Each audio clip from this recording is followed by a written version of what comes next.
जैसा कि हम लोक प्रशासन का अन्य समाज विज्ञानों में क्या संबंध है, लोक प्रशासन की उपादेयता अनेक विषयों में विज्ञानों में स्वीकार्यता किस प्रकार से है, ताकि विषय को सुपाच्य और विषय की विशालता को दर्शाया जा सके या विषय की अधिक आयु दीर्घजीवी बनाया जा सके। इस दृष्टिकोण से हमने विभिन्न विषयों राजनीति विज्ञान, विधि, अर्थशास्त्र, समाजशास्त्र,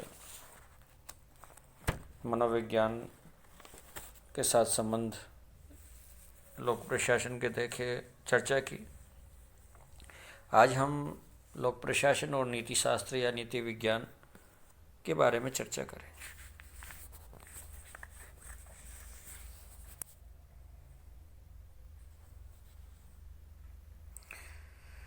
लोक प्रशासन और नीति शास्त्र का संबंध बहुत गहरा है। नीति विज्ञान मानवीय आचरण के सत्य असत्य तथा शुभ अशुभ का ज्ञान प्रदान करने वाला विज्ञान है। तात्पर्य यह है, नीति विज्ञान मानवीय आचरण के सत्य असत्य शुभ अशुभ का जो ज्ञान है वो प्रदान करने वाला विज्ञान है। डीवी ने नीति शास्त्र या नीति विज्ञान की जो परिभाषा दी है वह यह है कि नीति शास्त्र वह विज्ञान है जिसमें मानवीय आचरण के औचित्य का नीति शास्त्र से गहरा संबंध है, या नीति शास्त्र वह विज्ञान है जिसमें मानवीय आचरण के औचित्य, अनौचित्य तथा अच्छाई व बुराई पर विचार किया जाता है। यानी नीति शास्त्र वह विज्ञान है जो मानवीय आचरण के औचित्य, अनौचित्य, अच्छाई, बुराई पर प्रकाश डालता है या उस पर विचार करता है, विमर्श करता है कि अच्छाई क्या हो सकती है, औचित्य अनौचित्य क्या हो सकता है, और मानवीय आचरण के लिए औचित्य अनौचित्य, अच्छाई बुराई क्यों आवश्यक हैं। गलत दिशा में या गलत रास्ते पे व्यक्ति नहीं भटके, इस दिशा में अच्छे व्यक्ति, अच्छे नागरिक के गुण आए, इसलिए वह नीति शास्त्र तैयार करता है। वर्तमान समय में लोक प्रशासन का नीति शास्त्र से गहरा संबंध है। आज लोक प्रशासन का लक्ष्य नागरिकों की केवल भौतिक समृद्धि नहीं वरन उनका नैतिक उत्थान भी है। कहने का तात्पर्य है, वर्तमान समय में लोक प्रशासन नीति शास्त्र से जो संबंध है उसका लक्ष्य लोक प्रशासन का जो उद्देश्य है वह नागरिकों की केवल भौतिक समृद्धि या उन्नति करना नहीं, परंतु उनका नैतिक उत्थान, उसमें नागरिक के गुण आए, अच्छे नागरिक के गुण आए, अच्छे विचारवान, अच्छे व्यक्ति, सही काम करने वाले, दूसरों को परोपकार करने वाले, सामाजिक सरोकार रखने वाले ऐसे नागरिक का निर्माण करे, वह नीति शास्त्र या वह नीति विज्ञान है। क्योंकि आज लोक प्रशासन है वह नागरिकों का जो विकास है, नागरिकों का जो भौतिक विकास है या समृद्धि है, उसकी बजाय वह नैतिक उत्थान, उसको अच्छे नागरिक बनाने के या उस नागरिक में अच्छे गुण उत्पन्न करने का विज्ञान कहलाता है।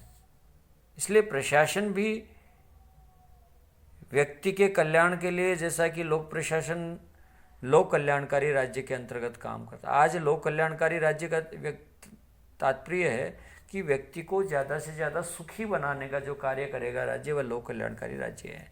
यानी राज्य किस आधार पर या किस प्रकार से व्यक्ति को सुखी बना सकता है, उसको शांति प्रदान कर सकता है, उसको अच्छे नागरिक के रूप में अच्छे गुण किस प्रकार से उत्पन्न कर सकता है, ये प्रशासन की नैतिकता या प्रशासन का औचित्यता के आधार पर हम विश्लेषण या विमर्श कर सकते हैं।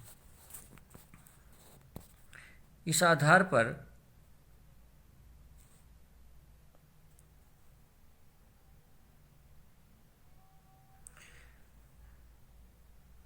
लॉर्ड एक्टन ने बताया है कि समस्या ये नहीं है कि सरकार क्या करती है, वरन समस्या ये है कि उसे क्या करना चाहिए।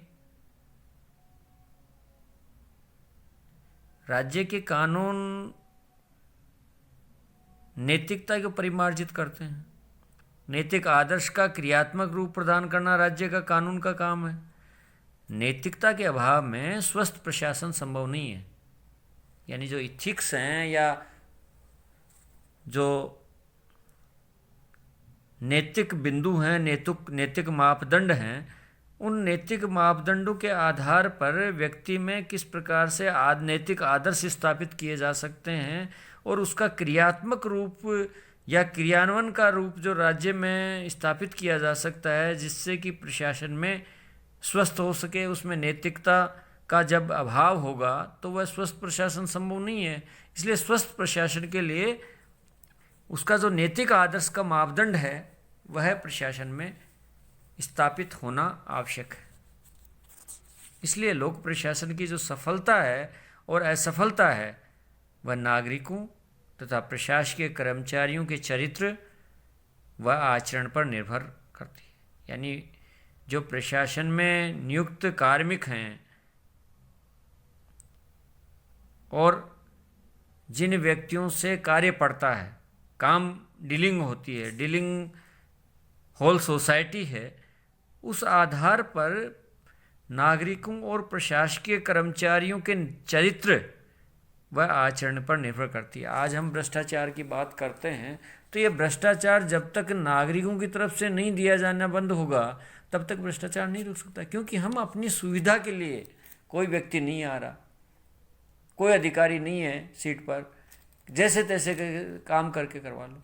यानी हम उस कर्मचारी को रिश्वत देकर, करप्शन को बढ़ावा देकर हम अपना कार्य तो करवा लेते हैं, पर एक साधारण व्यक्ति के सामने वो समस्या का अंबार आ जाता है, उसका समय पर काम नहीं होता, क्योंकि वो आदत ऐसी डाल दी हम लोगों ने। इसलिए जब तक हम जनता और प्रशासनिक कर्मचारी का जो नैतिक आचरण है वह या वह चरित्र है, वह जब तक सही नहीं होगा, जब तक हम नैतिक मापदंड के, आदर्श मापदंड पे नहीं होंगे, तब तक ये समस्याएं बनी रहेंगी और करप्शन बढ़ता ही जा रहा है। आज हम करप्शन की बात करें, भ्रष्टाचार, लोग शिष्टाचार बोलते हैं। किसी व्यक्ति के पास जाओ आप और आप उसको दिया कुछ शिष्टाचार शुल्क, और वो क्या कहेगा, आइए बैठिए चाय पीजिए। कहीं हम दुकान में सामान लेने जाते हैं इतने, तो वो चाय पिलाता है। क्यों?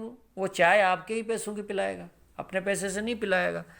इसका तात्पर्य ये है कि जो प्रशासन का जो नैतिक मापदंड है, प्रशासनिक कर्मचारी हो चाहे वो जनता हो, जो जिनका जनता से काम पड़ता है, वो जनता भी नैतिक उच्च मापदंड है। कष्ट सहने की शक्ति होनी चाहिए और प्रशासन को भी अपने उच्च मापदंड के अंतर्गत ही काम करना चाहिए, तभी इथिक्स या नैतिकता प्रशासन में और नागरिकों में आ सकती है। एक समय की बात है, हमारी मौसी थी, SMS हॉस्पिटल में थे, तो हमारे ताऊ जी के लड़के थे, वो सर्विस करते थे जेल में, तो उन्होंने सोचा डॉक्टर जल्दी इलाज कर देगा। इस माध्यम से उन्होंने कहा कि चलो डॉक्टर से मिलते हैं। डॉक्टर चूँकि रेजिडेंट डॉक्टर था, हम गए, कोई खान डॉक्टर था, मैं 11वीं में पढ़ता था उस समय, किंतु मेरा विश्वास था कि वो ऐसा नहीं मान करेगा। जब गए तो उन्होंने मालूम क्या बोला, उन्होंने कहा कि 1 लाख रुपए है मेरी फीस, दोगे आप? बड़े भाई साहब देखते रह गए। तो कहने का मतलब सब व्यक्ति कोई बिकाऊ नहीं है, सब व्यक्ति करप्शन को बढ़ावा नहीं देते, अच्छे लोग भी बहुत हैं समाज में। तो ऐसा नैतिकता का जो उच्च आदर्श का मापदंड है वह प्रशासन में और जनता के बीच में होना चाहिए। और योजनाएं कितनी भी अच्छी बना लें, जैसा कि डॉक्टर अम्बेडकर ने संविधान लिखते समय ये कहा था कि ये संविधान बना है, संविधान किसी भी देश का कितना भी अच्छा नहीं क्यों ना हो, जब तक उसका क्रियान्वयन नहीं होगा तब तक वो सफल नहीं हो सकता। और संविधान कितना भी खराब क्यों ना, किंतु उस संविधान के अंतर्गत उसका क्रियान्वयन अगर ठीक ढंग से हो गया तो वो अच्छा संविधान साबित हो जाएगा। इसी प्रकार से योजनाएं कितनी भी अच्छी क्यों न हो, उनका सफल क्रियान्वयन प्रशासनिक अधिकारियों की कर्तव्यनिष्ठा और जनता के सहयोग पर ही निर्भर।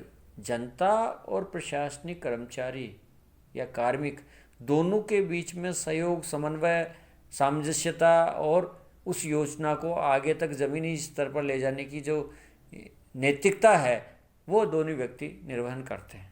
इसलिए योजनाएं हम कितनी भी अच्छी नहीं बना लें, जब तक उसका ज़मीनी स्तर पर क्रियान्वयन नहीं होगा, जब तक आम आदमी, अंतिम व्यक्ति तक उसका लाभ नहीं होगा, तब तक वो कोई मायने नहीं रखती। आज कितनी अच्छी अच्छी योजनाएं हैं, कागजों में बहुत अच्छी अच्छी योजनाएं हैं, पर क्या सभी योजनाओं का ज़मीनी स्तर पर या नैतिकता के स्तर पर या कह सकते हैं कि अंतिम व्यक्ति तक वह पहुंचती क्या? नहीं पहुंचती। तो कहने का मतलब आम व्यक्ति, जो अंतिम व्यक्ति है, अंत्योदय का कल्याण की जो योजना है, जो अंतिम व्यक्ति के कल्याण की, जो गांधी जी का ग्राम स्वराज की जो कल्पना है, वो क्या साकार हो पाई? अंतिम व्यक्ति तक हर योजना का क्या फ़ायदा मिला है? नहीं। हम उसका केवल उस योजना का हमने क्रियान्वयन कर दिया, बस लाभ किसको मिले ये नहीं, क्रियान्वयन कर दिया। हाँ, ये योजना लॉन्च हो गई और इस योजना का क्रियान्वयन कर दिया, ये एक औपचारिकता है जिसका ज़मीनी स्तर पर क्रियान्वयन नहीं कह सकते। इसलिए योजनाएं वहीं सफल होगी जिसका सफल क्रियान्वयन प्रशासनिक अधिकारी की कर्तव्यनिष्ठा, कर्तव्य के साथ और जनता का सहयोग भी आवश्यक है। जब दोनों का सहयोग और प्रशासनिक अधिकारियों की कर्तव्य निष्ठा होगी, ज़मीनी स्तर पर उसका क्रियान्वयन करना चाहेंगे, तब वह योजनाएं सफल होंगी। चाहे वो ग्राम पंचायत के आधार पर, चाहे पटवारी के आधार पर, किंतु ग्राम पंचायत ज़्यादा लोकतंत्र के नज़दीक है।